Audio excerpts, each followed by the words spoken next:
Michelle McMullen disappeared on September 28, 2008. When a person disappears without a trace, often the most critical information is hidden in their actions and words from the days before they vanished. Michelle McMullen's last known whereabouts may hold the clues to what happened to her. Michelle McMullen, an adoring single mother and dedicated student, vanishes on a road trip her family knows nothing about. Something has happened to her, but we can't find where she is. This is a missing person. This is a mother. This is someone that people want to find. They care a lot about her. Her parents feared the worst. God, I know you know where she is, but help us to find her. Police dig deep for evidence to explain her disappearance. If she was in some sort of distress or trouble, we wanted to find her and help her. They turn up nothing, until her car is discovered abandoned across the state line. I couldn't understand how it could all happen in front of their eyes and no one have any idea what took place. But as police work to unravel the mystery, they discover a trail of clues that takes the case in an unexpected direction and leads to an extraordinary conclusion. And that's when we started to put some of the puzzle together. Well, she may have a reason not to be found. We believe that something happened to her, but she's hunted down like a criminal.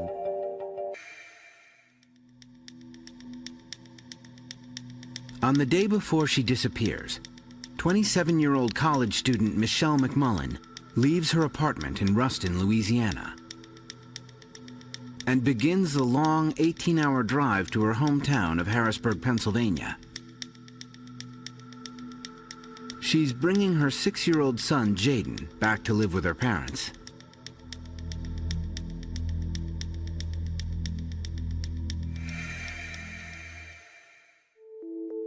A month earlier, Michelle had moved with Jaden thousands of miles away so she could complete her degree at Grambling State University in Louisiana. She was very serious. She was taking online courses. When it got close to the time for her to complete her studies, they told her she had to go to school there in order to finish. She has been a very dedicated mother. Jaden has been pretty much her life. She's spent most every waking moment caring for him. She focuses most of her activities around him. And as a determined student, Michelle is intent on forging a better future for her and her son. Michelle was a very attentive and a very focused to identify, how she needed to move forward in most things in her life. But when Michelle arrives at school, she is stunned to learn that the grant she had been expecting has not yet been approved. So she was very frustrated. I mean, she had planned on not having to need monies to pay for schooling for the fall. She had to sit down and figure out how she was going to pay for school, pay for her room and board, pay for books.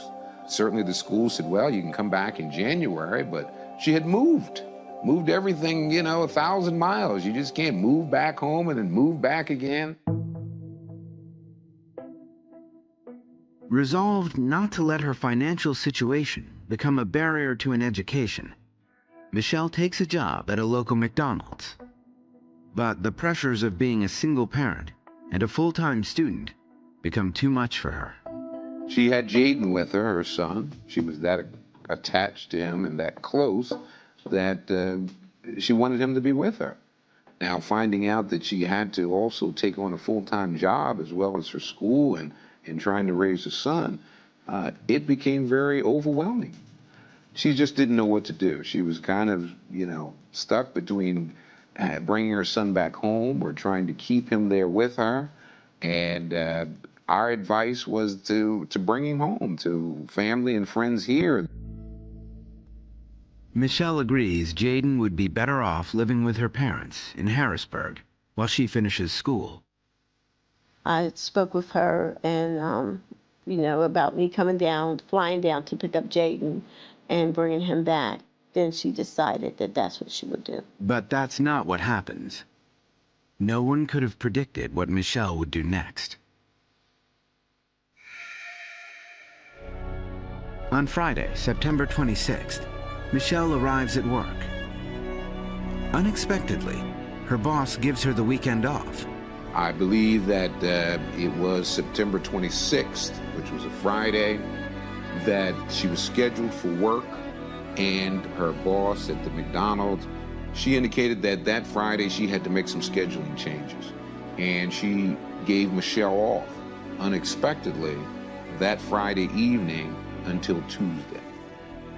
So Michelle now saw a window of opportunity that she could travel and bring Jaden back home during that time and didn't have class until Tuesday morning. Curiously, Michelle chooses not to tell her parents she's decided to make the 1,200-mile trip from Louisiana to Pennsylvania.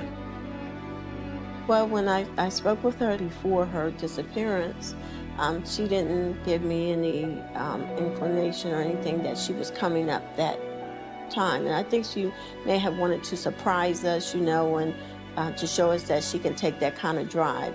It's a decision that continues to haunt the McMullins.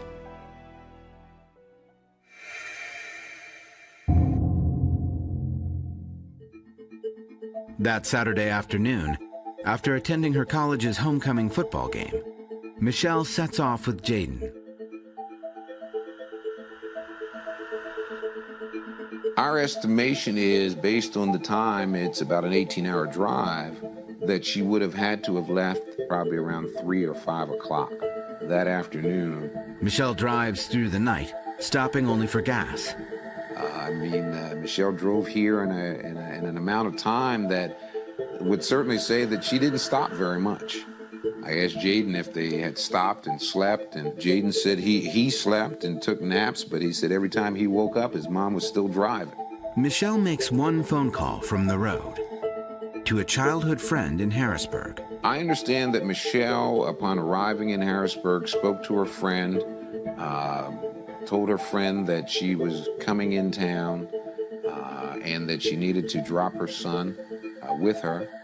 Michelle asks her friend to watch Jaden for the weekend and then take him to Michelle's parents on Tuesday once Michelle is back at school. Her friend later tells the McMullins that Michelle had specifically instructed her not to tell them of her trip until she dropped Jaden off. Certainly our feelings were that Michelle did not contact us primarily because we would have not left her leave immediately upon arriving after driving such a long time. I would have insisted that she stay, you know, even if I had to sit on her and, you know, take her keys or whatever it is that I needed to do, but she would not have left that night. Michelle's spur-of-the-moment trip sets into motion a series of events that will devastate her family.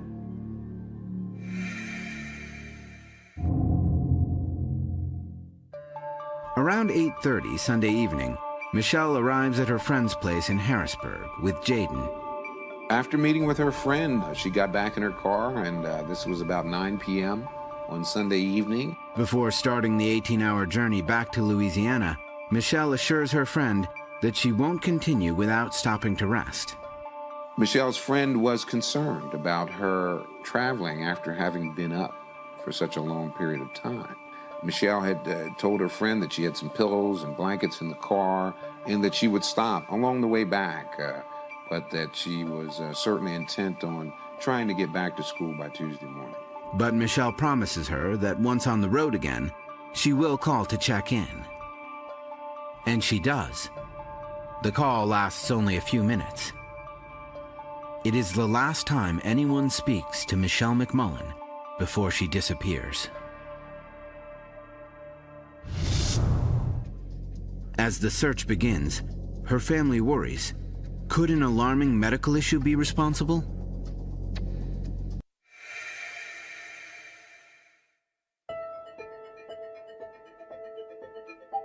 It's Monday morning, and Michelle's close friend hasn't heard from her since their brief phone call the night before. Michelle has left her 6-year-old with her and started the drive back to school in Louisiana. The friend tries Michelle's cell, but her repeated calls go unanswered. The friend, after making several attempts to reach Michelle, became very concerned that possibly something had derailed or there had been some issue. Weighing her promise not to call the McMullins until Tuesday against her concern for Michelle's safety, Michelle's friend finally picks up the phone. My wife got a phone call on that Monday morning that her friend or close friend thought immediately that something had happened. And I'm like, what? You know, because I'm livid. I'm like going, like my mind is racing. Like, what are you talking about? On the phone, the friend explains that Michelle had been in Harrisburg over the weekend and left Jaden in her care. And she tells them that she hasn't been able to reach Michelle all day. Michelle's parents begin calling everyone they know who Michelle could possibly be in touch with, hoping someone has had contact with her. We started making calls to her school, to her job, to places that we thought she might have made contact with in her trip back. Monday would have been, for the most part, a day of travel. So we just really didn't panic, because I never imagined that something horrific may have happened. We just felt that Michelle was just en route, that she was making her way back. She didn't want to spend time talking. We were concerned, but yet not fearful. But on Tuesday morning, when they find out Michelle hasn't shown up for her classes, they know something is very wrong. It's almost unheard of for Michelle to miss school.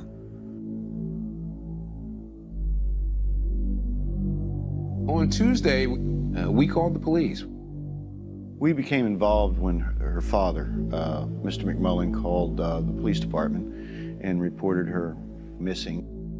He described his daughter as you know, a normal kid, single mother, working hard, going to school, was heading back down to college, and basically never showed up. But the police also explain that not enough time has gone by for Michelle to technically be listed as a missing person. The authorities said that at that point they couldn't help us. They couldn't do anything until the necessary time had elapsed of her missing. So pretty much throughout that Tuesday, we're very concerned. We're very, I want to almost say, frantic. On Wednesday, 72 hours have now passed since Michelle went missing. Her father, Michael, is finally able to file a missing persons report.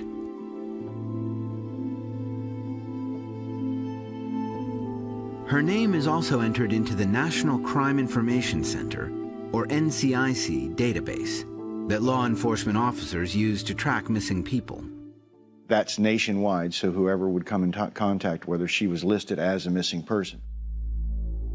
When police question Michelle's parents, trying to find out anything that might help them locate Michelle, they discover she's been plagued by severe migraine headaches. The father, Mr. McMullen, had told us that, and that was a concern.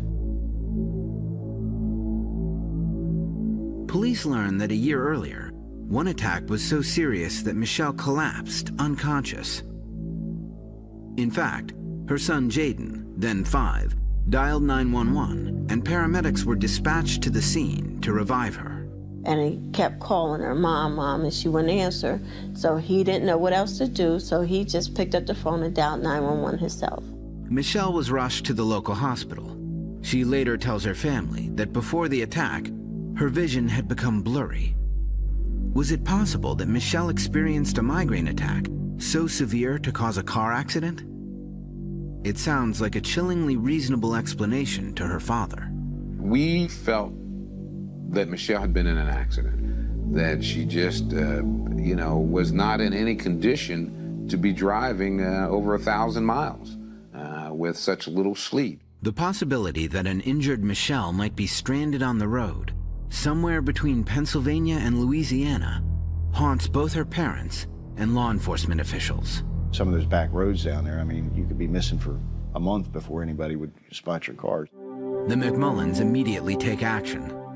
We mapped the route from here back down to Louisiana and the towns that were in between here, and to identify the hospitals. From the religious bookstore and copy center they run, Michelle's parents call and send Michelle's photo to hospitals along Michelle's planned route to Louisiana, hoping that someone might recognize Michelle if she is lying in a hospital somewhere, unidentified.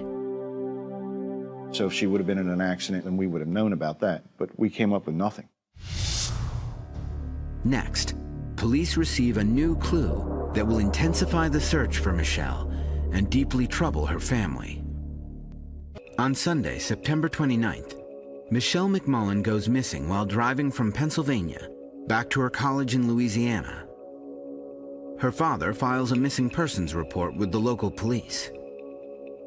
Because Michelle has a history of severe migraines, family members are concerned that Michelle may have been injured in a car accident and unable to call for help.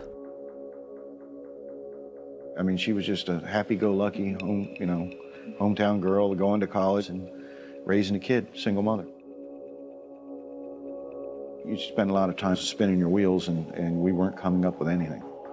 While continuing to investigate the possibility that Michelle has been in a car accident, Harrisburg investigators also begin exploring other theories to explain her disappearance. They interview the friend Michelle left her son with in Harrisburg. What she tells them is shocking. According to the friend, Michelle has run away, possibly abandoning her son. This friend had said to the police that Michelle ran away versus her being missing. She tells police that Michelle left her a letter before she drove off. She had written a letter. Michelle had done it herself, and it pretty much gave it to her friend, and that she would be in contact with her, and I guess she wanted to check on her child. The letter was addressed to her friend, and had a nurse stating the fact that they're sorry for getting them involved in it, getting them in the middle. In addition to spelling out instructions on how Michelle's son should be cared for, the letter contains many perplexing statements. I don't know what's going on, but I know the fingers are all on me. I was responsible for everything. I'm hurting and scared. But Michelle's mother questions the authenticity of the letter. I said, this is not Michelle's handwriting. I had to keep reading it because, like I said, this is not my daughter's handwriting. It's similar to her handwriting, but this is not her handwriting. It's not. After analyzing the letter and speaking with the friend, police find no reason to conduct a handwriting analysis. They believe the letter is from Michelle. But the statements made in the letter puzzle them. Do they prove that Michelle willingly disappeared? It's an intriguing clue. And that's when we started to put some of the puzzle together. Well, she may have a reason not to be found. But the McMullens are adamant that Michelle would never run away. She was not a type of person who traditionally had run away. Hadn't been proven the type of person who just disappeared for no good reason. There is nothing in the letter to help them locate Michelle. And without more evidence to confirm what Michelle's friend had said, investigators continue to view Michelle as a missing person.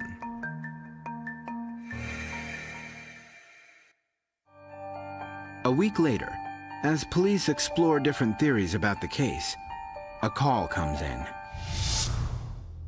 Michelle's 2002 Honda Accord has been discovered abandoned just over the Pennsylvania border in neighboring Maryland, near a truck assembly plant. We became aware Miss McMullen's car was here outside Mack Truck when Mack Truck Security called Washington County Dispatch to advise that a vehicle had been abandoned on the access road here. We sent deputies out to check the car, and our dispatchers checked that license plate number through Pennsylvania Department of Transportation, and we received information that the car belonged to Miss McMullen. Sergeant Christopher Howard, with the Washington County, Maryland Sheriff's Office, was one of the first officers to arrive at the scene. When Mack Truck called us to report that the vehicle had been sitting here somewhere between 7 and 10 days, they weren't exactly sure. With Michelle now missing for 10 days, this information fits perfectly with the timeline of her last known whereabouts. Investigators are frustrated that it took so long for employees at the truck plant to report Michelle's abandoned car. I would guess that they had figured it was probably just an employee's car that had broken down as they were leaving work, and they expected the employee to recover the car. When their car sat here for so long, they finally decided to call us. The news of the car's discovery rattles the McMullins, and in their minds, points to only one possibility. I'll be very honest with you, I really, my heart sank because I felt at that point that she was taken from her vehicle forcibly, not at her own free will, because there was just no way in my mind that Michelle would go somewhere on her own and not contact someone. With 10 days lost, police scramble to make up the time. I mean, it's just lost time. So if she was in the area, obviously, if we had known it was there an hour after she left, it would have been a much easier chance of catching up with her. A local TV station picks up the story. The discovery of Michelle's car on the interstate did eliminate a few possibilities. One, that she wasn't in a car accident because her car was fine. And two, that she didn't die right there on the scene. With the likelihood of Michelle being injured in a car accident now eliminated, investigators focus on other possible scenarios. When we found the car, we weren't exactly sure why Miss McMullen had left it here. When we began to examine the contents of the vehicle, we looked at it as hopefully we would find something that would indicate where she may have gone. The examination of the car reveals some clues, but they don't all add up. The car doors are locked, but inside, police find Michelle's purse, along with her cell phone, wallet, and ID. Evidence that reinforces the McMullins' fears their daughter has been abducted. I thought that she might have been asleep and somebody seen her, a trucker or somebody, and, banged on her window and scared her, and she got up and they took her out the car. The vicinity surrounding the truck plant is a mixture of farmland and wooded areas. Areas that would be sparsely populated at night when Michelle would have been separated from her car. In this area especially, it's not a really populated area. It would definitely be easy for Michelle to just pull up, leave her car, and nobody would ever even see her. I don't think there's a lot of people around there that would really say, "Hey lady, what are you doing?" Police form search parties to scour these areas for clues. They also bring in scent-tracking dogs to determine Michelle's movement. The dogs pick up Michelle's scent and track it 50 feet from the car towards the main road before it goes cold. With the bloodhound tracking Miss McMullen from the vehicle towards Moggins Avenue, the conditions that caused her to walk there, again, we had no idea of that. Still, the McMullins contend there can be only one explanation. Michelle did not leave her car willingly. The tractor trailer is about 50 feet in length. And that certainly makes sense that, hey, maybe a truck pulled out, saw her, stopped, went back, grabbed her up, put her in the truck, and went on their way. I mean, if this woman left her car on the side of the road and had a plan to escape and get away and go somewhere else, you would think she would take her personal items, things she needed to survive, like her credit card and her cell phone and her wallet. But it seems weird that she just walked away and left everything that are completely vital to surviving. As ground searches of the area are completed, only one thing is certain. Michelle McMullen is nowhere to be found. We had hoped maybe to find something indicating where she had gone or why she had disappeared. We didn't find anything. The McMullins are frustrated when the police are unable to turn up anything to help them locate Michelle. And they can't believe no one at the truck plant saw her leave her car. How come you could not see if someone got out that car? You would have to notice if somebody's pulling up and pull over to the side. You would have to see that. You have no choice. Even if your back is turned, you're going to turn around, you still would have to see. You have to see that someone pulled that car there and got out that vehicle. But as investigators begin evaluating all of the evidence in the case, Michelle McMullen's disappearance starts to look less like an abduction and more like something else. There was nothing in the car that would indicate to us that there was any foul play. There was no evidence of a crime, no blood or anything like that. Each one of those things that we came up with sort of leads us to believe that, okay, no, she's not a missing person, she wants to be missing. Could Michelle have wanted to disappear? When something from Michelle's past emerges, it throws the missing persons investigation into a tailspin. 10 days after she vanishes, Michelle's car is found abandoned right over the Pennsylvania border in Hagerstown, Maryland. There are two theories about her disappearance. Her family insists she was taken against her will, but police believe the evidence shows that she wanted to disappear.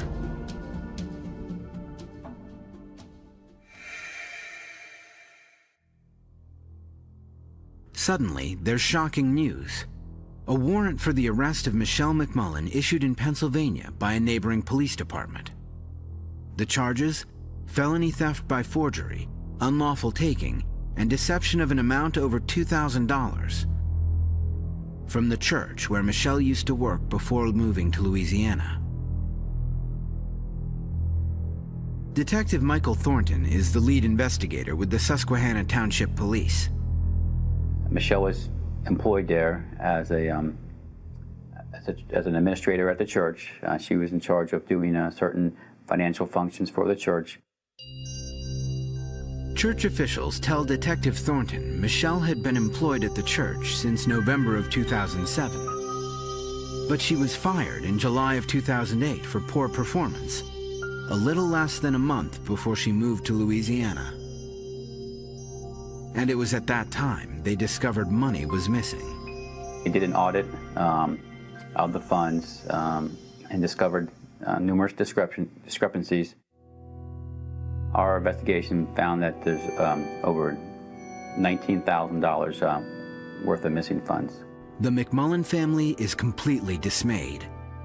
Michelle's father had been unaware Michelle had actually been fired from her job. As I understand, Michelle left her employment in the end of July and had given notice with the understanding that she was going to school to Louisiana, and left with that purpose. Michael McMullen had spoken with Detective Thornton on the phone a month earlier about the theft investigation. But he believed Michelle was not being accused of any wrongdoing. I received a phone call from the Susquehanna Police Department, Detective Thornton, who asked me, did I know how to get a hold of Michelle? And he was very forward in that he said there had been an investigation with things at her former employment. He indicated at that time Michelle was not a suspect. He said they were not looking to arrest Michelle or any of those things. Michelle even tried contacting Detective Thornton when she learned of the investigation.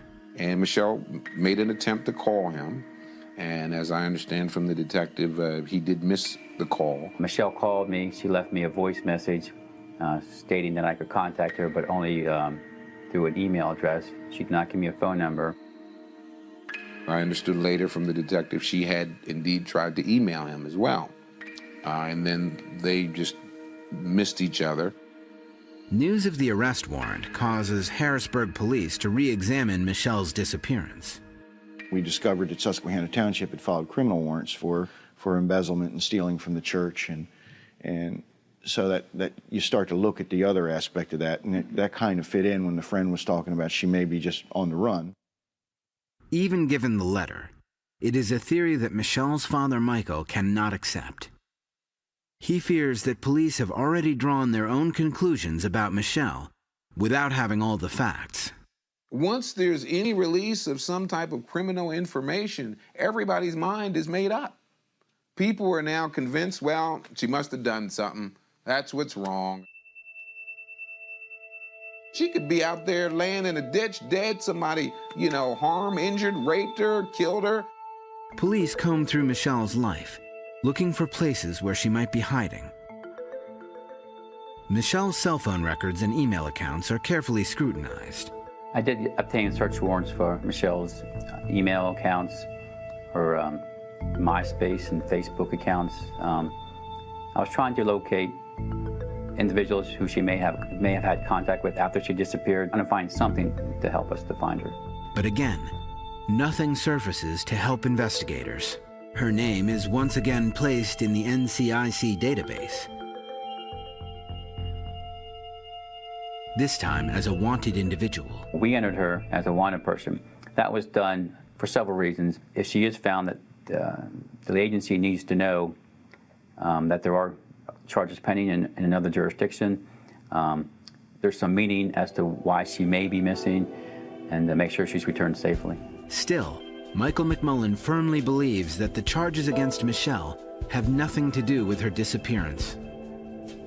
There was more information and more reason to believe that Michelle had been abducted than to believe that she walked away because of this criminal investigation. Detective Thornton acknowledges that at this point in the investigation, both theories about Michelle's disappearance still seem possible. There was the possibility that she was in harm's way, and there was also the possibility that she was running from the charges. We had no idea. That's why we had to investigate, look in the situation, and determine exactly what happened. But we had no idea exactly why she was missing. The Harrisburg Bureau of Police continues investigating Michelle as a missing person. Meanwhile, the Susquehanna Township Police carry out their own fugitive search. Susquehanna Township was handling the criminal aspect. We were handling the missing person aspect. We have to continue to do that until we locate that person. Bottom line is we still had a missing person that we didn't know where she was. Detective Thornton carefully re-interviews Michelle's closest friends and family, altering the questions to reflect Michelle's new status as a wanted individual. We interviewed Michelle's family and friends.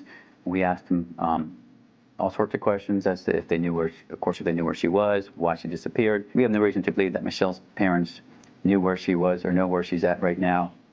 They are generally concerned about her safety and want her to return home to them. But while Detective Thornton believes Michelle's parents have been completely forthcoming with what they know, he feels the same can't be said about Michelle's childhood friend, the one who Michelle left her son with before disappearing. Certainly Michelle's closest friend seemed to have a very intricate involvement. There seemed to be a lot of things and situations that involved or surrounded her close friend. Detective Thornton asks the woman to submit to a polygraph test. We gave one of Michelle's friends a polygraph test. We wanted to make sure that we were receiving accurate information. Her answers are analyzed by the Susquehanna Township Police polygraph expert. The results of the test were that person was deceptive. Detective Thornton believes the results suggest Michelle's friend isn't telling all she knows. There's still a lot of unanswered questions. The results of the polygraph test were another piece of the puzzle and gave us direction to look into. But none of this eases the McMullens' pain of not knowing where their daughter is. I've had a lot of people who have said to me, well, you seem to be so calm and so collected through all this. I'd be out of my mind. But I knew my daughter was out there and that somehow I had to find her. And being erratic, being emotional, being, disoriented just, isn't going to cut it. I mean, you got to be focused. Then, a possible sighting confirms police suspicions, but causes Michelle's parents even greater anxiety. The disappearance of Michelle McMullen continues to be investigated by two different police forces. The Harrisburg Bureau of Police is still treating her as a missing person, while the neighboring Susquehanna Township Police pursue her as a wanted fugitive. And with little information to go on, her parents remain at a loss to explain their only daughter's disappearance. On Monday, December 15th, nearly 3 months after Michelle disappeared, an acquaintance walks into a hotel in Martinsburg, West Virginia.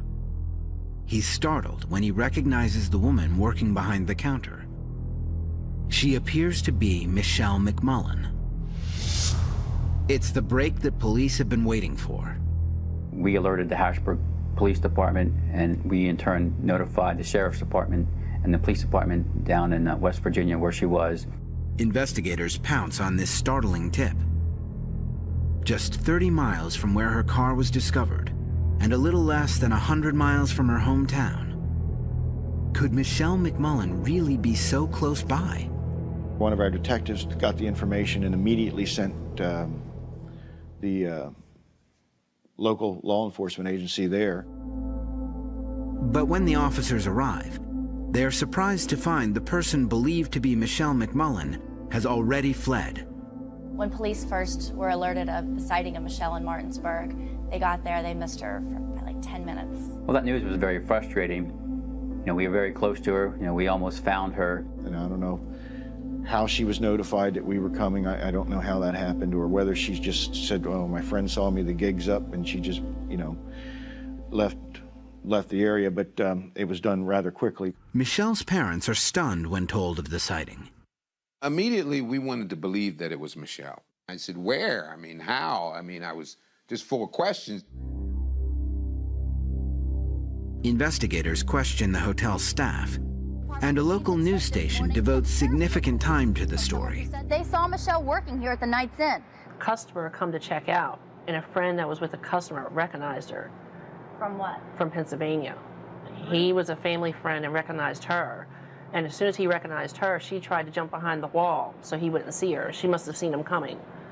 And then he saw her, and then she took off running. The individuals at the hotel were able to identify her in the photos that we had and provided. There's no doubt that's her, and she's now on the run. Investigators determine with near certainty that the woman is Michelle. But the McMullens are not as willing to believe this woman is, in fact, their daughter. So now in my mind, I'm saying, is this really Michelle? So I'm saying, well, I know when the police get there, they're going to do some fingerprints, DNA, something to conclusively, you know, determine this was her. We had a positive ID, so at this point, there was no need to do any forensic stuff or DNA. We knew it was her.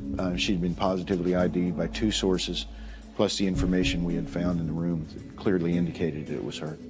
I don't believe that that individual is my daughter simply because we have not got a 100% ID from the authorities. Police learn that this woman, who identified herself as Monique Watson, had lived and worked at the hotel for the last 2 months. That coincided with the same period of time Michelle has been missing. They examine Michelle's hotel room and uncover some very revealing evidence. She was living in the room at the hotel. We found stuff in the room that indicated that she was going by the name Monique Watson. We also found evidence that she was trying to obtain false ID, false driver's license, birth certificates, social security cards with that name. Hotel employees told me that they knew her as Monique Watson. When I kept saying Michelle McMullen, they had no clue who I was talking about. So I had to keep referring to her as Monique because that's how they knew her. That's how they knew her as a friend, as a hotel employee, as a neighbor. Reporter Nikki Burdine, arriving shortly after the police, interviews staff about how Michelle came to be employed. By 10 minutes. Hotel employees told me that Michelle had arrived kind of out of the blue, told them that she was running from an abusive boyfriend, and the hotel employees told me, they said, you know, once somebody tells us something like that, we don't really pry. Another interesting fact is Michelle did not provide an identification when she got this job. The hotel employees told me that Michelle told her boss that she lost it in Katrina. And again, she hit the hot button. You don't ask someone about that. It's a touchy issue and you just let her be. Investigators piece together all this information and form a narrative of Michelle's movements following her disappearance. She originally found the job at a hotel not too far from where her car was discovered in Maryland, but she only worked part-time. She was looking for full-time employment. The hotel owner knew of another hotel in the West Virginia area that was looking for full-time help. She traveled down there, she did get hired, and she ended up working there full-time and living there. We're still looking in to see who might have helped her move from Maryland to West Virginia, who her friends were, who she had contact with. Once again, Michelle McMullen has vanished, leaving only a few scattered clues and a trail of unanswered questions. I never in a million years would have expected this case to take the turns and twists that it did, where she's a missing person, her car gets discovered, she's using false names, she runs out of the hotel, we're still trying to find her. It just, and never would imagine this in a million years for this case. Michelle's family prays for her safety, wherever she is. Her father's biggest worry? That something's going to happen to her while she's in the transit. That's my biggest concern, is that, yes, okay, up to this point, maybe she's been safe, or maybe not. We don't know what she's had to endure to get to where she is at this point. Your child is out there, you know, and if she is running, who does she know? She doesn't know anybody, but just feeling, it's really unexplainable, just like an emptiness, a piece is missing, and you want to find your child. After reviewing the evidence, the Harrisburg Bureau of Police closes their missing persons case.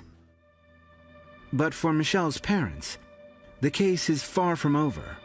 Their lives are still full of uncertainty and fear for their daughter. I can't think about the negative aspects of this. I have to think about finding her, period. And that's what I've been asking other people to do.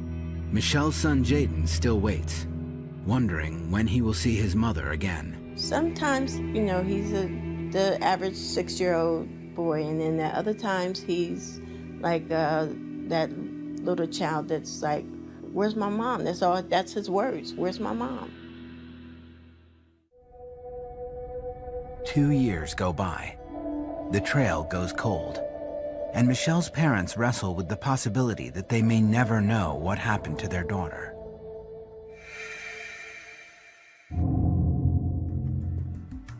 Then, on January 21st, 2011, police in Oakland, California get a startling call, which breaks the case wide open. A disappeared viewer has recognized Michelle at a hair salon. The Oakland police team up with the FBI, and 4 days later, they raid the salon. Michelle, who has been living under an assumed name, tries to flee, but is caught and arrested. On March 4th, 2011, Michelle McMullen is extradited to Pennsylvania to face charges of theft and forgery for crimes dating back to 2008. Her lawyer has stated that Michelle is guilty of theft, but that the amount has been grossly inflated. Her family now knows where Michelle is, but they are left to face a new and difficult chapter in their lives.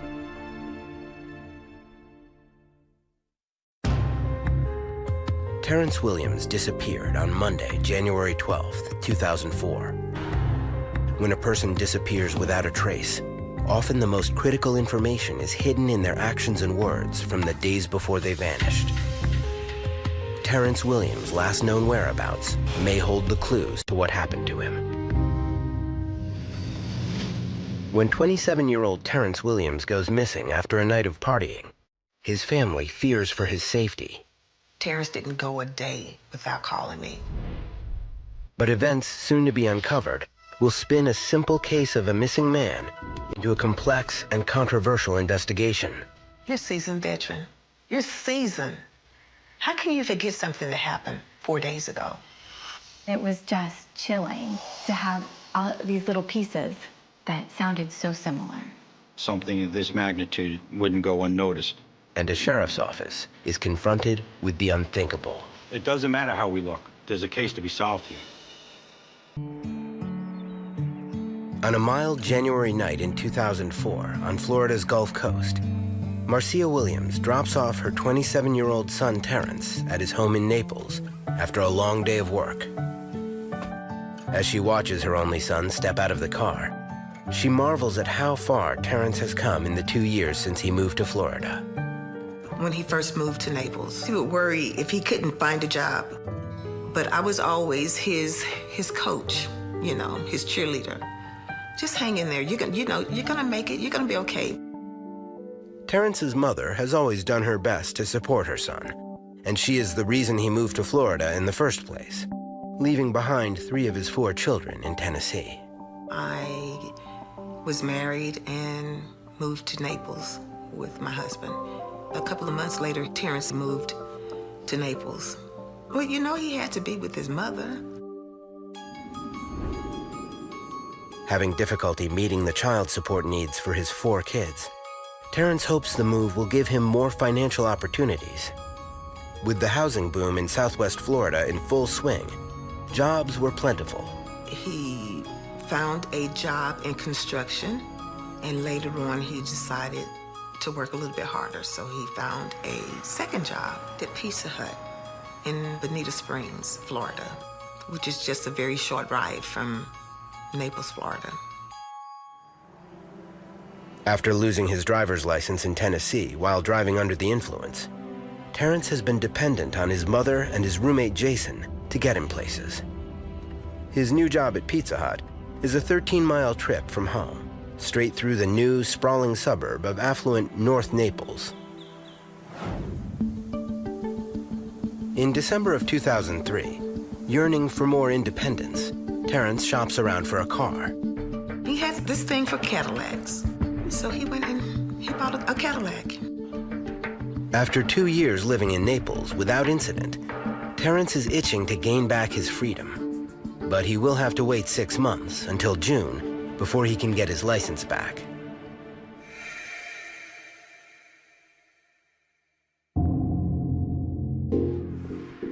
After only a few weeks on the job at Pizza Hut, Terrence seems to be getting along well with his new coworkers. He has been invited to a work party later that night in Bonita Springs, but first, Terrence needs to go back to Naples to change clothes. I picked him up from work, took him back to his house. The last thing he said to me was, "Bye, Mama. I'll see you later."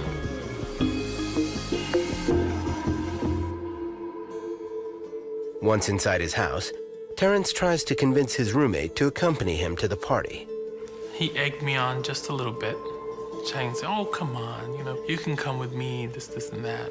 And I just had to say, no, no, no. Without a ride, Terrence decides to take a risk by driving himself to Bonita Springs in his unregistered Cadillac. He says, "All right, see you later." A short time later, Jason receives a worrisome call from Terrence, who has pulled over at a shopping center to use a payphone. He says, "Oh man, all I see is a bunch of cops around." Although Terrence usually maintains composure, his roommate senses fear in his friend's voice. Maybe Terrence regrets taking out the car. He goes, "I'm just talking to you right now just so that I can see what's going on and, maybe wait him out." After a few minutes, he says, "Okay, I'm gonna go." I said, "All right, have a good night." And that was it. I've always taught Terrence, wherever you are, you call somebody and you let them know what's going on. A few minutes after hanging up with Terrence, Jason places his phone next to the TV and heads off to bed. The next morning when Jason wakes up, he finds his roommate has not come home.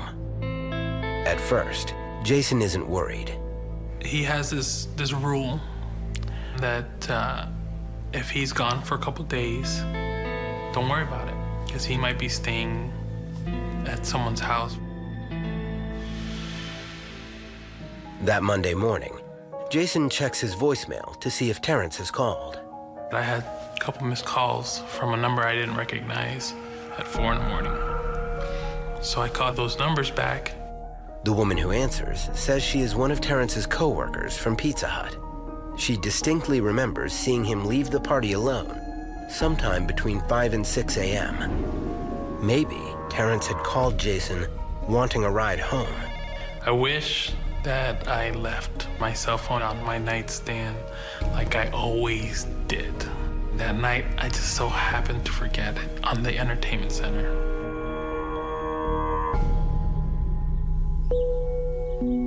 Meanwhile, on the north side of town, Terrence's mother is just waking up.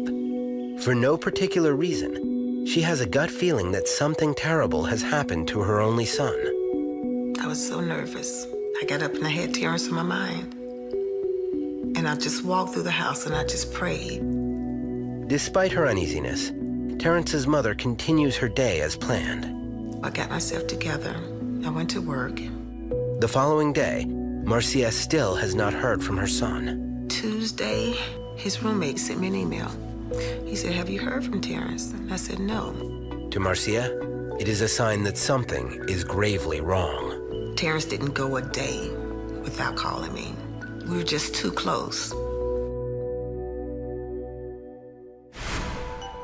Coming up, the disturbing disconnect between witness testimony and what a responding officer recalls. You're a seasoned veteran. How can you forget something that happened 4 days ago? 27-year-old Terrence Williams has just started a new job at a Pizza Hut in Bonita Springs, Florida.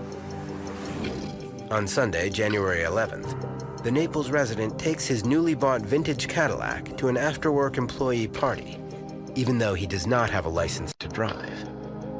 The next morning, Terrence isn't home, and nobody knows where he is. His roommate tried to call everybody that he knew trying to find him. The next day came, and we went through the same thing again. I started calling the hospitals. No one who fit his description showed up. So then I started calling the jails, thinking that he might have gotten picked up for driving that thing without a license, and no one picked him up. I started to worry a little bit more, because now he's nowhere to be found.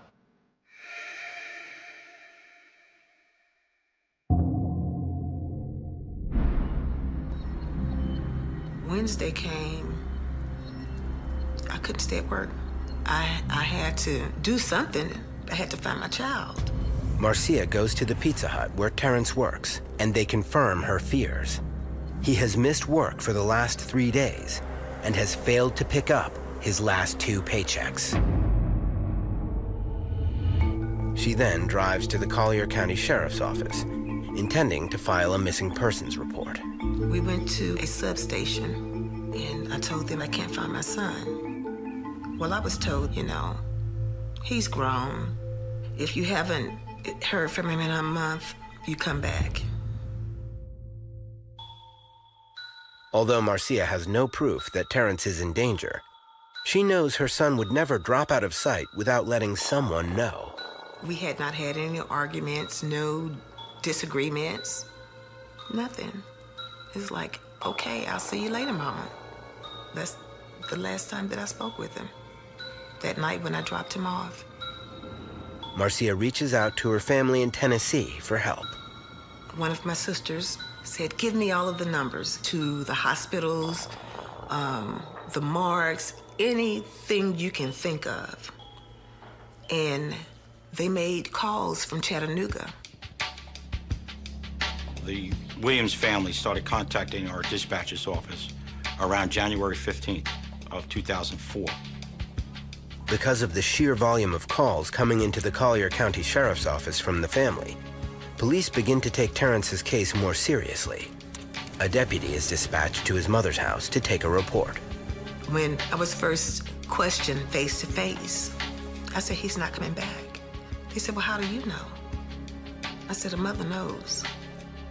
Then, 24 hours later, Terrence's aunt in Tennessee uncovers a lead that could bring them one step closer to finding Terrence.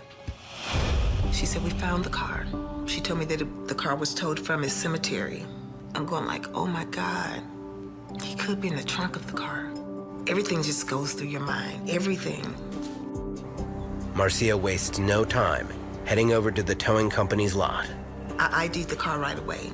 His 2 jackets were in there, empty carton of Newport cigarettes, which is what he smoked, and I said, that's the car. The manager tells Marcia that the car was towed from Naples Memorial Cemetery on the 12th of January because it was obstructing traffic. According to the report, the tow was requested by a deputy from the Collier County Sheriff's Office. From that point, We were just continuously calling the sheriff's department, just trying to get somebody to help. But the sheriff's office is unable to provide them with any more information, since there has been no arrest or incident report filed. The next step is to see if there were witnesses at the cemetery.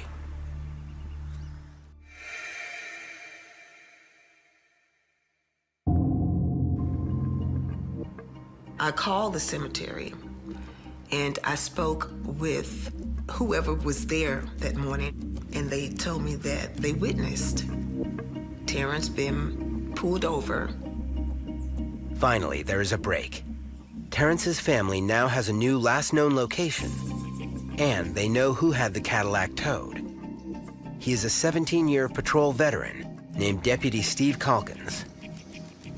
But what they are told next only heightens the mystery surrounding the young man's disappearance. The witnesses see the Calkins pull into the parking lot following Terrence Williams' Cadillac.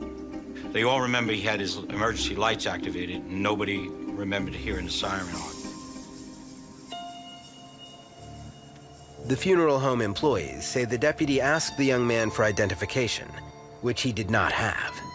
They saw an interaction between the two, and some of the witnesses believe they saw Calkins pat Terrence down and place him in the back of the car. But nobody had noted any sort of like a confrontational type interaction between the two. It seemed very cordial. The witnesses were asked by the deputy, can I leave his car here? I'll be back to have it towed. And they said yes. According to witness accounts, the deputy returns alone somewhere between 15 minutes to an hour later. He then gets into Terrence's car and moves it from the parking spot in front of the funeral home to the side of the road. The car was pulled up to obstruct traffic, and the keys were found on the ground outside of the car. That's my understanding. The more Terrence's family hears, the less the scenario makes sense. Now, knowing Terrence was taken away by an officer and that he was driving on expired tags without a license, insurance, or registration, they question why the deputy did not arrest him. And all I wanted to do was talk to him. I wanted him to give me any other information that he could give me. The Williams family repeatedly calls the police communication center, hoping for answers. Since no one in the dispatch can find any information on Terrence, a supervisor eventually calls Deputy Calkins directly to get to the bottom of the mystery. Yeah. I hate to bother you home on your day off, but this woman's been bothering us all day.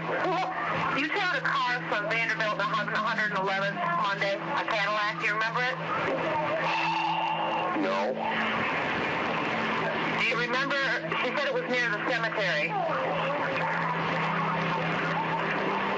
And the people at the cemetery are telling her you put somebody in the back of your vehicle and arrested them, and I don't show you arresting anybody. I never arrested nobody. That's what I thought. Okay. I gotta think about this one for a while. But you're sure no one was with that vehicle? No. It was around 12:30 in the afternoon? Jesus, I can't remember. You don't remember? You're going to be my age, huh? He had no memory of this contact.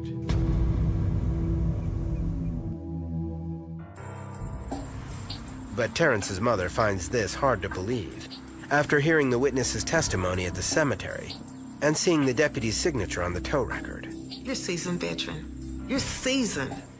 How can you forget something that happened 4 days ago? After more pressure from Terrence's parents, a second call is made later that day from the sheriff's office to the deputy. This time, his memory returns. At that point, he does say, oh yeah, that he remembers making contact with Terrence. Coming up, a coincidence in the extreme is revealed when details in a deputy's incident report mirror the case of another missing man. Something of this magnitude wouldn't go unnoticed. 4 days after Terrence Williams is last seen leaving a party, his family finds out that his car was towed hours later from a North Naples cemetery. Witnesses at the cemetery remember seeing a white Cadillac getting pulled over by a patrol deputy, and a young man fitting Terrence's description being ushered into the back of the police car. 7 days later, Corporal Steve Calkins is asked to submit an incident report.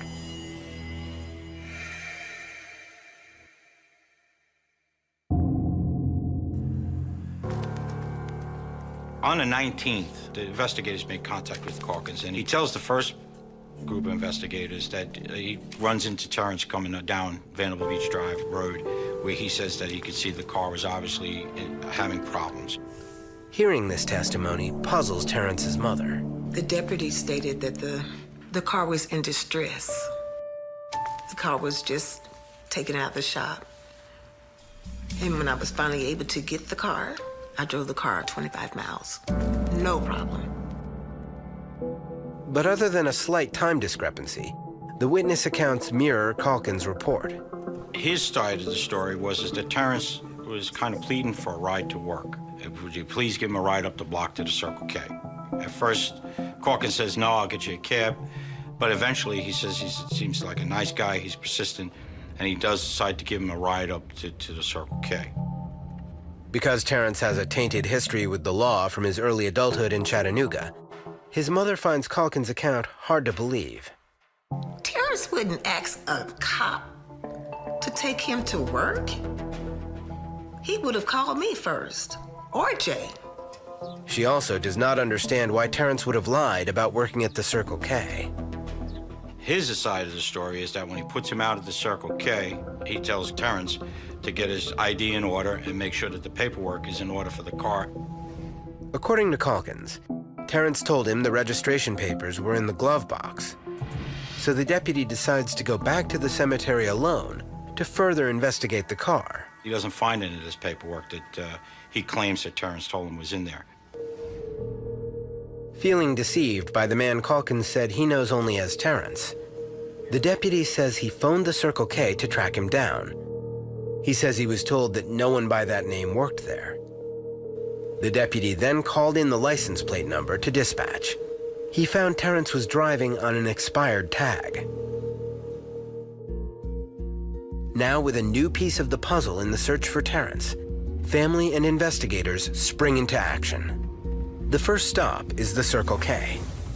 They are hoping the missing man has been caught on surveillance camera and ask the manager to screen video from January the 12th.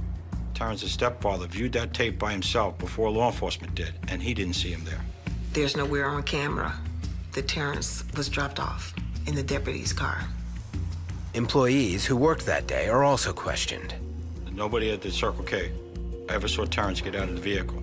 A very busy Circle K, especially at noontime. But investigators know the constant flow of traffic would make it less likely for someone to remember seeing the alleged drop-off. So we have no independent witnesses. Meanwhile, the Williams family are desperate to know more, and they are not satisfied with the way Deputy Calkins has conducted himself. So I became more suspicious when it didn't seem as if he was helping at all. So I said, enough of this. I filed a complaint. Internal Affairs immediately opens a case on Deputy Calkins to see if he has violated any policies in his handling of the traffic stop. As both the criminal investigation into the disappearance of Terrence Williams and the Internal Affairs probe into Calkins' conduct heats up, detectives find themselves in an awkward position.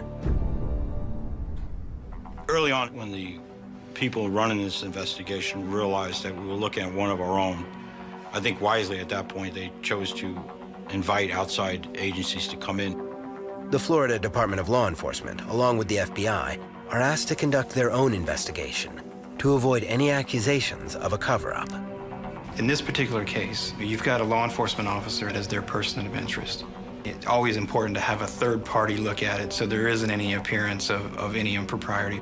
But there is more. The case has the sheriff's office particularly unnerved for another reason. It is eerily similar to a complaint filed against the same deputy just 3 months earlier, also in connection with a missing man in North Naples. The connection was actually made quite quickly. It's a small agency, small enough to realize that something of this magnitude wouldn't go unnoticed.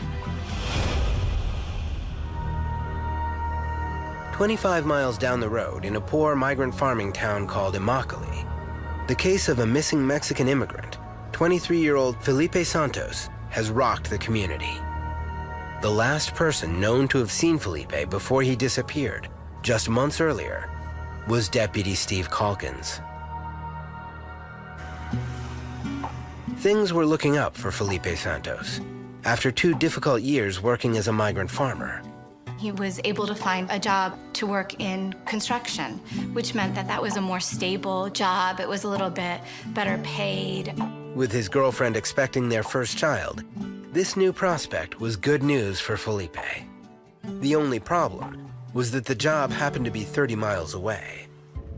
More often than not, you have to get there on your own steam. Felipe and his brothers had acquired a car and were driving themselves to work in the morning. As undocumented workers, neither Felipe nor his brothers was able to apply for driver's licenses or get insurance. He was driving without a license, not because he wasn't trying to follow the laws, but because he was trying to support his family. On the morning of October 14th, 2003, Felipe Santos said goodbye to his girlfriend and newborn baby girl. Felipe and his brothers were going to work. They'd gotten all the way into Naples, and they were very close to the work site when they were in an accident. Felipe got into the wrong turning lane in the left side, came back into traffic, making contact with the other car. The 2 damaged vehicles pulled out of the busy intersection and into a shopping center. The other driver flagged down a police car. Deputy Steve Calkins emerged from the cruiser. Coming up, 2 men are caught driving without a license or insurance by the same responding deputy, and both men are missing. How do you handle that type of situation? Do you turn a blind eye? When the Collier County Sheriff's Office learns that 27-year-old Terrence Williams was last seen getting into the back of Deputy Steve Calkins' patrol car, the case of the missing young father intensifies. Police are concerned. It is the second time that Deputy Calkins was the last person confirmed to have contact with a missing person out of North Naples. 3 months earlier, he was the responding officer to a car crash involving Felipe Santos.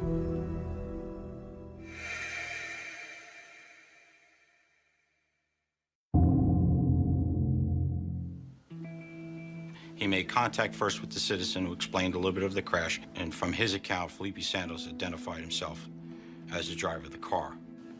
When he found out that Felipe didn't have a driver's license, he put him immediately in the back of the patrol car. Calkins described it as a very amicable situation where everyone was just cordial. But a statement given to the police by the other driver tells a slightly different story. She said that when Corporal Calkins arrived on scene, he seemed agitated and made a comment that he was tired of handling incidences with people without driver's license and without insurance. According to witnesses, the deputy drove out of the parking lot with Felipe in the backseat of the cruiser. His family believed the officer arrested Felipe and that they would find him in the county jail. They called the jail center a number of times during the day and actually went over to the jail that afternoon. And Felipe wasn't there.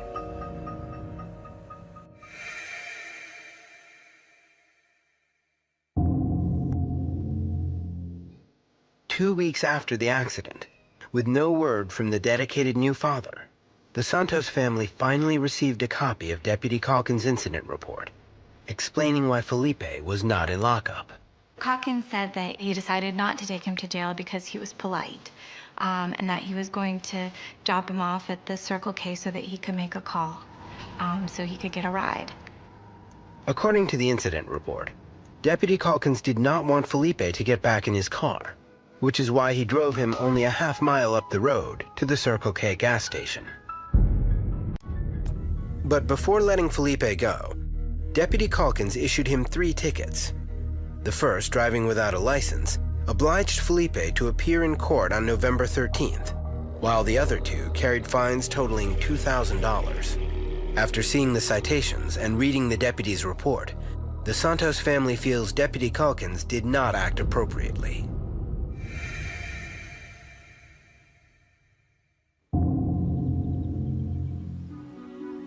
They were finally able to file a missing persons report and also a complaint, because if he had been arrested, then he should have been in jail. He shouldn't have just disappeared. Deputy Calkins is made aware that his handling of the accident will be investigated by Internal Affairs. In his 17 years with the Collier County Sheriff's Office, his record has been commendable. He has even been lauded a hero on several occasions while on patrol. Now, under tight scrutiny, Calkins is forthcoming and volunteers a taped interview. As far as the missing persons case goes, police have very little to go on. Mr. Santos was of legal age, had every right in America to just not to be found.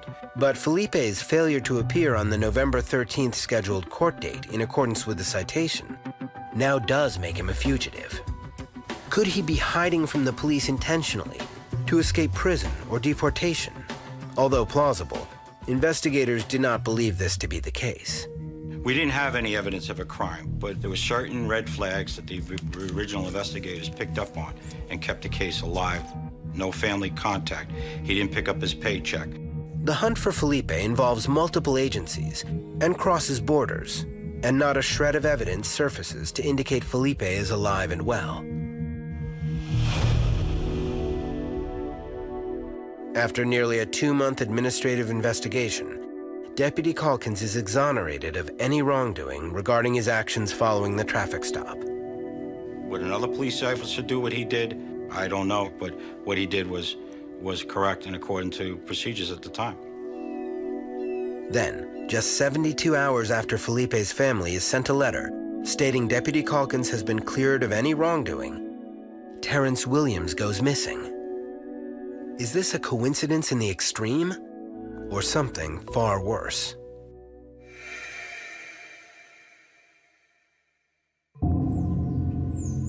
Nine days after Terrence Williams goes missing, the Collier County Sheriff's Office Crime Scene Unit processes his car. They are looking for any kind of evidence that would help them determine what happened to Terrence. There was some trace evidence found in the car.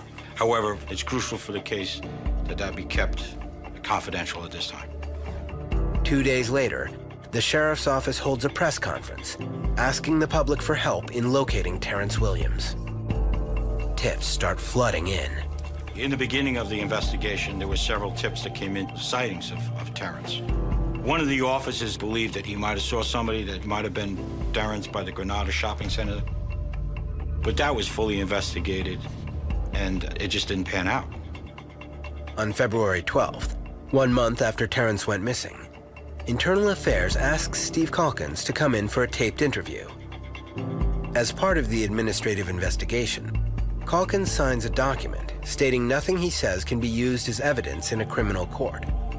Feeling satisfied with his answers, investigators then issue Deputy Calkins a polygraph, and he passes. Coming up, the investigation takes a dramatic turn when police uncover a recorded dispatch call on the day Terrence went missing. He lied. To me, that was more important than anything in that phone call. It has been over 1 month since Terrence Williams went missing, and more than 4 months since Felipe Santos disappeared. There has been no sign of either man since the day they each vanished. Terrence and Felipe goes together now, you know. The last person that we are aware of that saw them was the deputy.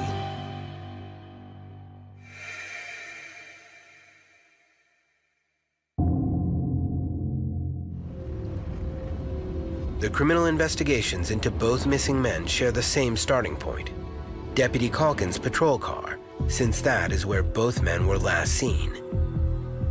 Detectives orchestrate a covert forensic search of the car.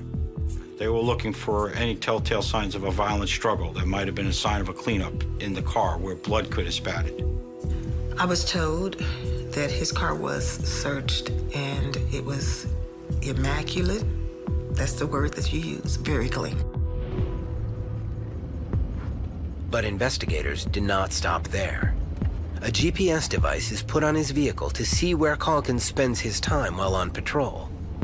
They are looking for secluded spots where he could have taken Terrence, if in fact a crime was committed. They identified 12 areas at that time where they felt intensive searches needed to be done. After 2 days of exhaustive searches, using aerial photography and several cadaver dog teams, investigators find no new evidence. Unfortunately, it was just so much wasteland out there. It's wooded area. You could do something in broad daylight and nobody would know. Meanwhile, detectives delve into Terrence's background to see if he has any reason to disappear on his own. Terrence, as a young man, did have some issues with the law up in Tennessee. On January 14th, 2 days after the morning he went missing, Terrence was scheduled to appear in front of a judge in Chattanooga, involving back pay for child support. He would have never ran from it. He didn't miss his court dates because he was trying to make everything right so that he could keep moving forward in his life. When he failed to show up, a warrant was issued for his arrest. Now, police must question whether this warrant has anything to do with Terrence going missing. Terrence did have full knowledge of the proceedings against him. Did he have reason to disappear for that? Yeah, but if he did, he's doing a masterful job. Meanwhile, the internal affairs probe into Calkins' conduct the day Terrence went missing continues. After giving detectives his statement on February 12th, they must make sure the deputy's story checks out. They pull tapes of the calls the deputy made into dispatch that afternoon, and what they find is disconcerting. Just 4 minutes after finding out Terrence's tag was expired, Calkins contacts his friend in dispatch with a story that contradicts both his original statement and what the witnesses saw.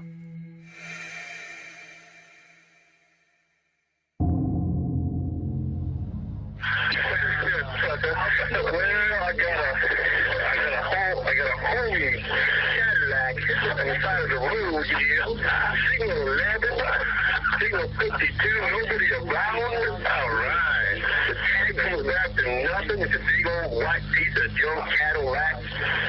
Like, really? I told it. He told it, Davey. Give me the VIN number. Maybe he's out there in the cemetery. He'll come back in his car and be gone. Yeah, really. Mr. No registration. Well, it was blocking the road about an inch off the road, you know. Previously, Calkins said he followed Terrence into the cemetery parking lot because the man was having car trouble. Then, the deputy said he later moved the Cadillac to the side of the road so that it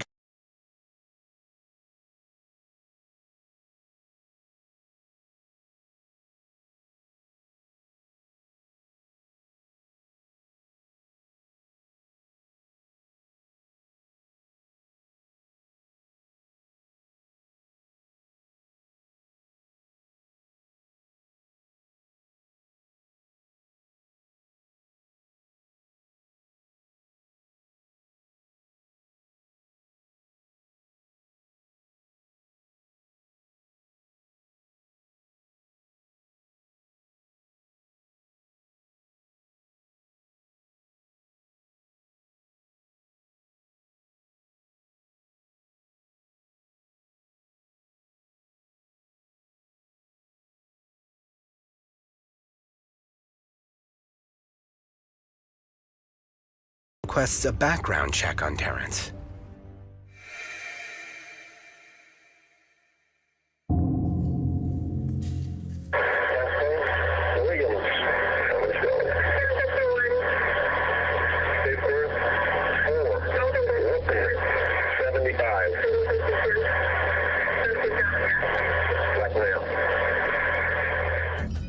Up until now, investigators have been led to believe that Deputy Calkins' interaction with Terrence lasted no more than 5 minutes, and that he never knew the man's last name.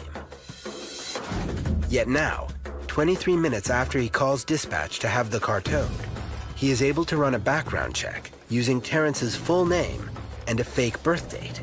It is a date only Terrence himself could have shared with Calkins. That became a problem for the investigators. Where did he get the date of birth? On March 30th, Steve Calkins is asked once again to come in for questioning by Internal Affairs. When asked about the discrepancies, the deputy admits he cannot account for them. He thought he found paperwork in the car, but he was confronted that you already said there was no paperwork in the car. The more Steve Calkins is interviewed by Internal Affairs, the more inconsistent he gets. He was boxed in on a lot of questions, couldn't answer, and that's alarming.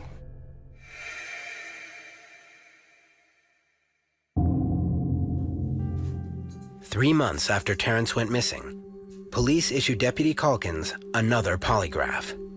Unlike before, the questions now focus on what happened after Deputy Calkins had Terrence's car towed. He was asked where to get the date of birth. Was Terrence with him? He failed that. He failed when he had any second contact with Terrence. He failed that. He was found to be totally deceptive. The polygraph results beg the question: did Steve Calkins see Terrence again after allegedly dropping him off at the Circle K? And if so, why isn't he coming clean? Calkins insists his interaction with both Terrence and Felipe ended at the Circle K, and that he had nothing to do with either man going missing. It's the last time Stephen Calkins answers questions from law enforcement about what happened on January 11th. The fact that he's no longer cooperating sits heavy with a lot of folks. And if Calkins is hiding something, there is nothing more the police can do. No probable cause ever came up to search his house. Love to have done it, but just no probable cause ever existed. Do we have issues with some of the things that he said and did? Yes. But motive, no. On August 20th, the Internal Affairs investigation comes to a close. All complaints against Steve Calkins are sustained, and he is fired for non-compliance with rules and regulations, untruthfulness, and conduct unbecoming of an officer. 2 weeks later, Calkins appeals the decision. He felt he was being picked on by the agency, that they were unfairly going after him for political reasons. He felt that the investigators kind of slumped off certain leads. Calkins' appeal is denied. Although the Collier County Sheriff insists there is no hard evidence to suggest physical harm has come to either Felipe or Terrence, his decision to fire Calkins is firm. In a memo, the sheriff says he has lost trust in Calkins and his ability to recall incidents. Collier County Sheriff's Office did exactly what they were supposed to do. FDLE, I'd like to think we did exactly what we were supposed to do. The unfortunate part is the circumstances around this case doesn't lead us to a resolution right now.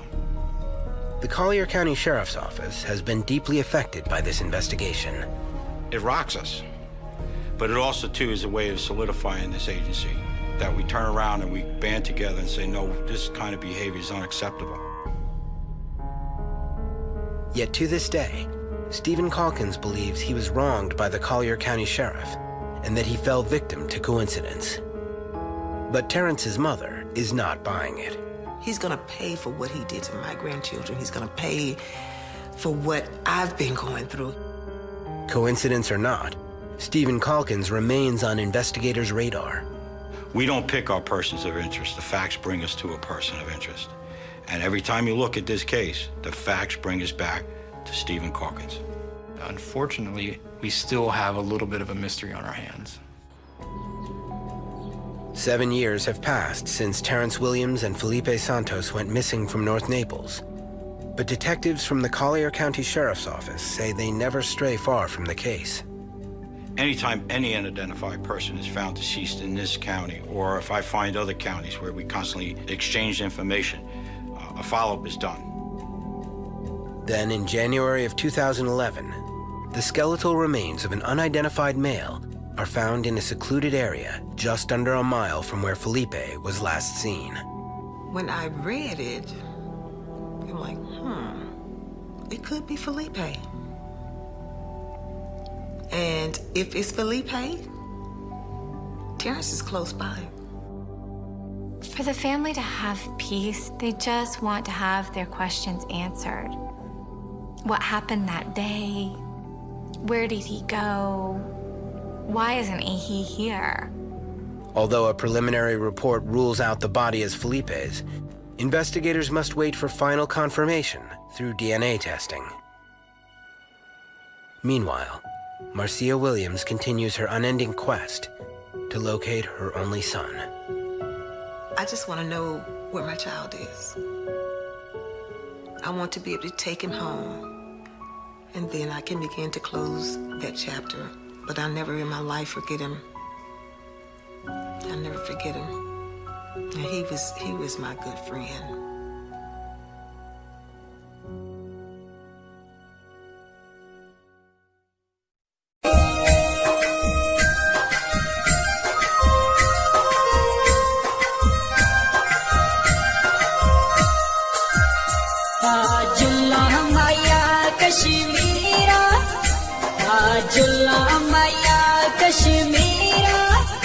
Kashmir में अखियां दी ठंड माया कर प्यार उड़ फेर न कंड माया कर प्यार उड़ फेर न कंड माया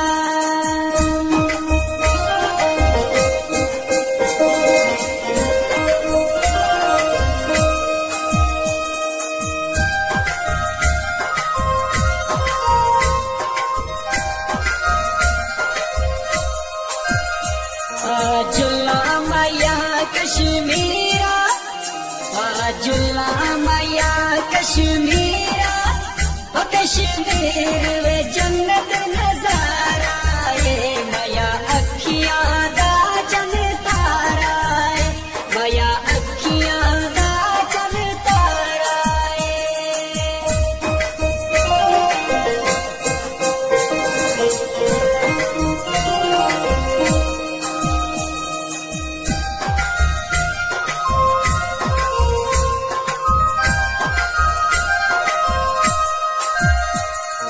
जुल्ला माया कश्मीरा जुल्ला माया कश्मीरा ओ कश्मीर दे दरिया बहंदे ने सुन सजना ए की कहंदे ने सुन सजना ए की कहंदे ने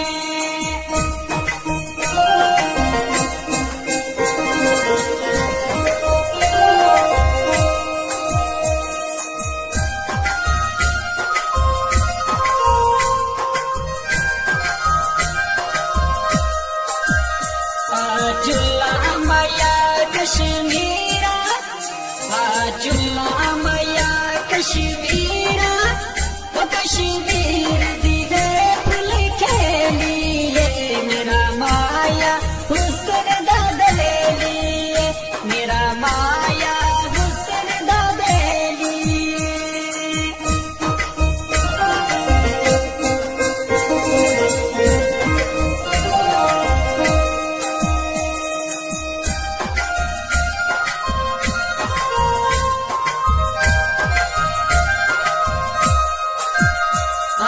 जुल्ला माया कश्मीरा जुल्ला माया कश्मीरा ओ कश्मीर वे मेहंदी दा रंग माया सैर करा दे संग माया सैर करा दे संग माया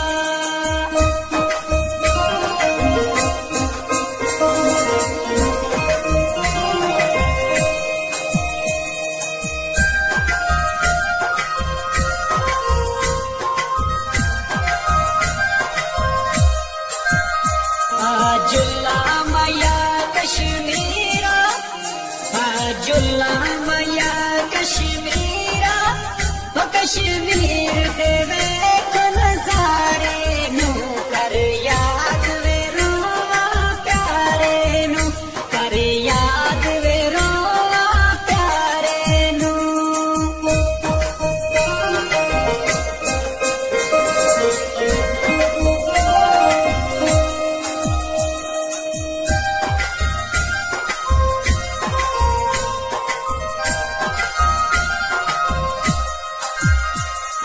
जुल्ला माया कश्मीरा जुल्ला माया कश्मीरा ओ कश्मीर वे वागत लार चना रफी दिल को कर आए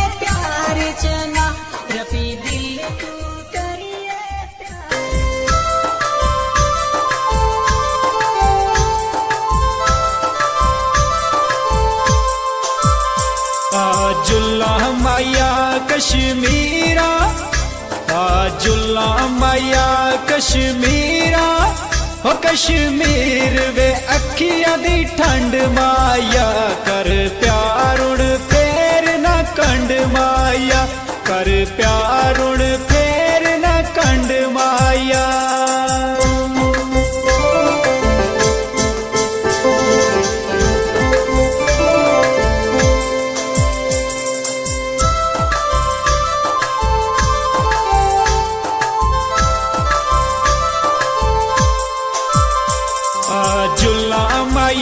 कश्मीरा जुल्ला माया कश्मीरा हो कश्मीर वे जन्नत नजारा ए माया अखियां दा चन तारा ए माया अखियां दा चन तारा ए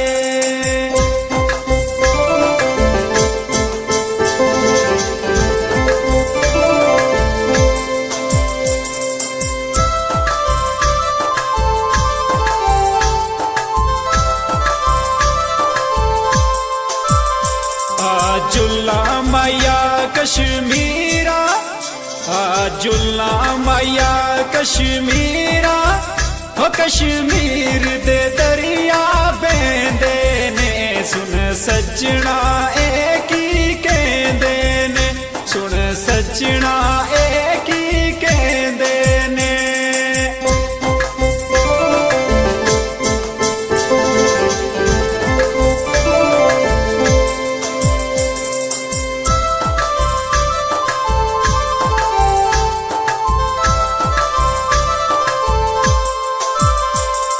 जुल्ला माया कश्मीरा जुल्ला माया कश्मीरा हो कश्मीर दीवे फुल खेलिए मेरा माया हुस्न दा बेलिए मेरा माया हुस्न दा बेलिए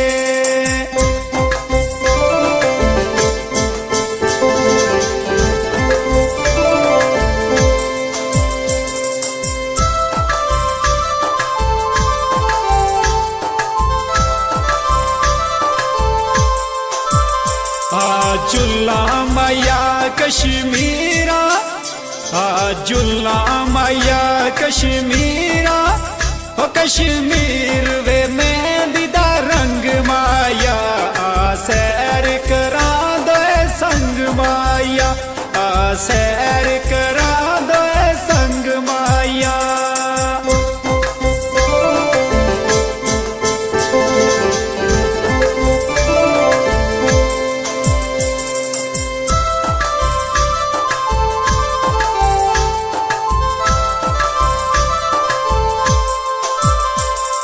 जुल्ला माया कश्मीरा जुल्ला माया कश्मीरा हो कश्मीर देवे